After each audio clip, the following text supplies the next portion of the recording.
नमस्कार, AB star news देख रहे हैं आप और मैं हूं आपके साथ सोहन सिंह। मणिपुर में पिछले कुछ दिनों से लगातार भूस्खलन और लैंडस्लाइड की खबरें सामने आ रही हैं। लगातार पिछले कई दिनों से तेज बारिश देखने को मिल रही है और इस बीच एक बड़ी खबर सामने आ रही है। मणिपुर में लैंडस्लाइड की चपेट में एक आर्मी कैंप आ गया है। नौनी जिले के तुपुल रेलवे स्टेशन के पास लैंडस्लाइड हुई है, जिसकी चपेट में आर्मी कैंप आया है। लैंडस्लाइड की चपेट में 107 टेरिटोरियल आर्मी का कैंप आ गया है। हादसे के बाद दर्जनों जवानों के मिट्टी में दबने की खबर सामने आ रही है। अब तक 7 जवानों के शव निकाले जा चुके हैं, 13 जवानों का रेस्क्यू किया जा चुका है और आम लोगों के भी मलबे में दबे होने की आशंका जताई जा रही है। खराब मौसम की वजह से रेस्क्यू ऑपरेशन में दिक्कतें भी सामने आ रही हैं। तो बड़ी खबर हम आपको बता दें, मणिपुर में एक आर्मी कैंप लैंडस्लाइड की चपेट में आ गया। वो तस्वीरें भी हम आपको दिखा देते हैं। ये तस्वीरें आपकी स्क्रीन पर किस तरह से लगातार मलबा बहता हुआ आपको नजर आ रहा होगा। इसके बाद हादसे के बाद की तस्वीर ये आपके सामने है, किस तरह से हर चीज क्षतिग्रस्त नजर आ रही है, मलबे का ढेर बना हुआ नजर आ रहा है और इस हादसे में 7 जवानों के शव अब तक निकाले जाने की जानकारी सामने आ रही है। यह तस्वीर देखिए किस तरह से रेस्क्यू ऑपरेशन वहां पर किया जा रहा है। बारिश की वजह से हालांकि रेस्क्यू ऑपरेशन में दिक्कतें भी सामने आ रही हैं, लेकिन जवान लगातार रेस्क्यू ऑपरेशन में जुटे हुए हैं। कुछ स्थानीय लोगों के भी मलबे में दबने की खबर जरूर सामने आ रही है, लेकिन वो तस्वीरें आपकी स्क्रीन पर हैं। कल देर रात का यह मामला बताया जा रहा है। कई घटनाएं लैंडस्लाइड और भूस्खलन की मणिपुर से पिछले कुछ दिनों में सामने आई हैं। वजह सिर्फ एक कि लगातार वहां पर तेज बारिश हो रही है। असम में भी तेज बारिश की वजह से बाढ़ के हालात बने हुए हैं और मणिपुर से यह खबर सामने आ रही है। तो मणिपुर में कई दिनों से जारी बारिश की वजह से लैंडस्लाइड की घटनाएं सामने आ रही हैं। बुधवार रात नौनी जिले के तुपुल रेलवे स्टेशन के पास हुए लैंडस्लाइड की चपेट में 107 टेरिटोरियल आर्मी का कैंप आ गया। इस हादसे के बाद दर्जनों जवान मिट्टी में दब गए। जो जानकारी मिल रही है उसके मुताबिक अब तक 7 जवानों के शव बाहर निकाले जा चुके हैं, जबकि 13 जवानों को रेस्क्यू कर लिया गया है। वहीं 30 से 40 से ज्यादा अभी भी दबे हुए हैं, ये जानकारी सामने आ रही है। लगातार राहत बचाव का काम वहां पर चल रहा है। मणिपुर के मुख्यमंत्री बीरेन्द्र सिंह ने इस घटना के बाद इमरजेंसी मीटिंग जरूर बुलाई है। घायलों की मदद के लिए डॉक्टर्स की टीम भी मौके पर रवाना हो गई है। घायलों के इलाज के लिए नौनी आर्मी मेडिकल यूनिट लाया गया है। भूस्खलन की वजह से इजाई नदी का प्रवाह भी जो है वो प्रभावित हुआ है। इजाई नदी के प्रवाह में भी जो है वो खलल पड़ता हुआ नजर आ रहा है, क्योंकि भूस्खलन लगातार सामने आ रहा है, लगातार बड़े पैमाने पर देखने को मिल रहा है।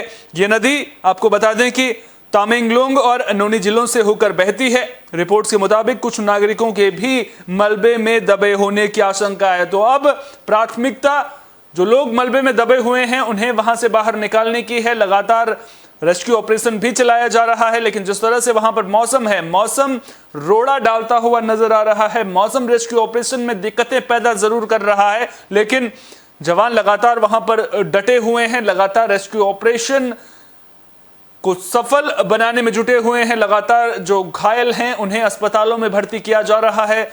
जद्दोजहद देखने को मिल रही है। जिंदगी और मौत के बीच कई सांसें अभी अटकी हुई हैं। मलबे के नीचे कई लोगों के दबे होने की खबर सामने आ रही है, उनमें कई जवान भी शामिल हैं।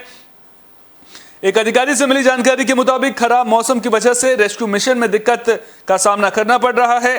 हालांकि सेना के हेलीकॉप्टर जरूर मौके पर पहुंच चुके हैं, लेकिन मौसम खराब लगातार बना हुआ है, जिसकी वजह से हेलीकॉप्टर उड़ान नहीं भर पा रहे हैं।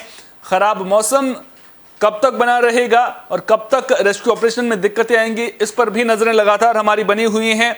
जिला प्रशासन अब इस घटना के बाद सक्रिय मोड में नजर आ रहा है। आसपास के ग्रामीणों को सावधानी बरतने और जल्द से जल्द जगह खाली करने की एडवाइजरी जारी की गई है। यानी कि खतरा अभी टला नहीं है, आगे इस तरह के हादसे ना हो, और अगर इस तरह से लैंडस्लाइड की घटनाएं सामने आए तो फिर जो लोग आसपास में रहते हैं उन लोगों को सुरक्षित स्थानों पर पहुंचाने की जद्दोजहद जरूर शुरू हो चुकी है। उन लोगों को सुरक्षित स्थानों पर पहुंचाया जा रहा है, उन लोगों को जगह को खाली करने के लिए कहा जा रहा है। साफ तौर पर जिंदगी को बचाना पहली प्राथमिकता प्रशासन की भी यहां पर है, और जिस तरह से मौसम लगातार बिगड़ रहा है वो कहीं ना कहीं खतरे की घंटी इस इलाके के लोगों के लिए लगातार बना हुआ नजर आ रहा है। जो एडवाइजरी जारी की गई है उसमें क्या कहा गया है वो भी हम आपको बता देते हैं। एडवाइजरी में कहा गया है कि मलबे की वजह से इजाई नदी ब्लॉक हो गई है, जिससे एक ही जगह पर जलभराव के कारण बांध जैसी स्थिति बन गई है। अगर ये टूट गया तो निचले इलाकों में और ज्यादा तबाही मच सकती है। यानी कि जिस तरह से हमने पहले भी आपको जानकारी दी, इजाई नदी भूस्खलन की वजह से प्रभावित हुई है। लैंडस्लाइड के बाद जो मलबा है वो इजाई नदी में उसका ढेर लग गया है, जिसके बाद वहां पर पानी रुक गया है और बाढ़ की स्थिति अब आगे आने वाले समय में पैदा हो सकती है, क्योंकि वहां पर बांध जैसी स्थिति फिलहाल जो है वो बनी हुई है और पानी के प्रवाह को रोकना इतना आसान नहीं होता है। तो ऐसे में कभी भी वहां पर जो मलबा है उसको काट करके नदी विकराल रूप धारण कर सकती है, और जब नदी विकराल रूप धारण करेगी तो जो निचले इलाके हैं वहां पर कहीं ना कहीं उन इलाकों में रहने वाले लोग, उन इलाकों में जिन लोगों के घर हैं, इनके उस जल प्रवाह की चपेट में आने की संभावना बढ़ जाएगी। यानी कि एक तरह से बाढ़ जैसे हालात वहां पर पैदा हो जाएंगे। यही वजह है कि अब प्रशासन मुस्तैदी से इस इलाके को खाली करवाने में जुट गया है, ताकि जो तबाही है वो कम से कम हो और जानमाल का जो खतरा है वो कम से कम हो। दरअसल असम और मणिपुर समेत पूर्वोत्तर के कई राज्यों में लगातार बारिश के बाद बाढ़ जैसे हालात बने हुए हैं। असम में तो 10 दिनों में अब तक करीब 135 लोगों की मौत हो चुकी है, जबकि लाखों लोग प्रभावित हैं। वहीं मौसम विभाग के मुताबिक अरुणाचल प्रदेश, असम, मणिपुर और सिक्किम में आगे भी बारिश के आसार बने हुए हैं।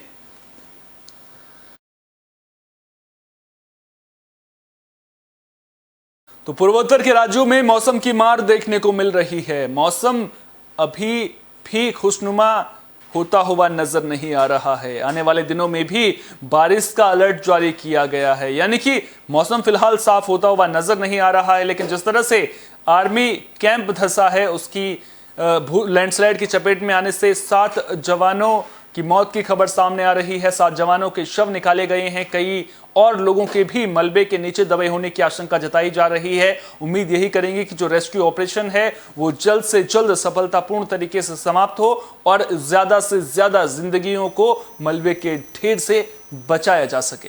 फिलहाल के लिए बड़ी खबर में इतना ही। देश दुनिया की तमाम अहम खबरों के लिए बने रहिए AB स्टार न्यूज के साथ, क्योंकि यहां पर खबरों का सिलसिला कभी नहीं थमता।